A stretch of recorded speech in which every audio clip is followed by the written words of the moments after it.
Joining us now is one of those advocates, a leading advocate, the lawyer representing separated families, Lee Gelernt, Deputy Director of the ACLU's Immigrants' Rights Project. Lee, it's good to see you again. Well, 4 out of 1,000.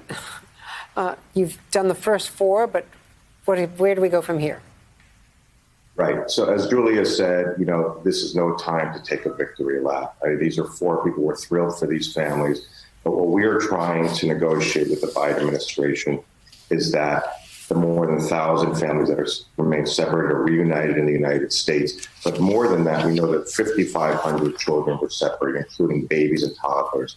What we think they deserve in light of the deliberate treatment they received from the United States government is permanent status in this country, compensation, and social services, including very much mental health services, which is critical. I just came back from El Salvador last week and met with a father who came here with his 8-year-old boy fleeing maybe fatal danger, got here. The day he got here, they took away his 8-year-old boy. His 8-year-old boy said, "Papa, why are they taking me away?" He said, "I don't know." For months, he did not speak to his child. The father was deported.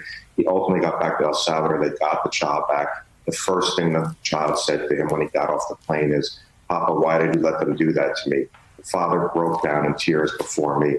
It is so clear that these families have been so traumatized, including the parents who feel so guilty because their children are just too young to understand that their parents could not have stopped this. So we have to do everything possible to help these families. We hope the Biden administration will do it. We will never make them whole, but any chance they have to lead a healthy, productive life depends on us giving them a safe, permanent place to live in the United States, mental health services, other social services to get them on their feet. So we are counting on the Biden administration to be in this for the long haul, not to stop at the 4 and not just to stop at reunification, but go well beyond that.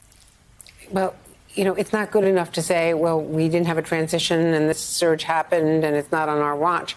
This is the United States of America that did this to these families. So what are you hearing from the Biden White House as to whether they're going to make these people not whole, but try to make up for what happened to them?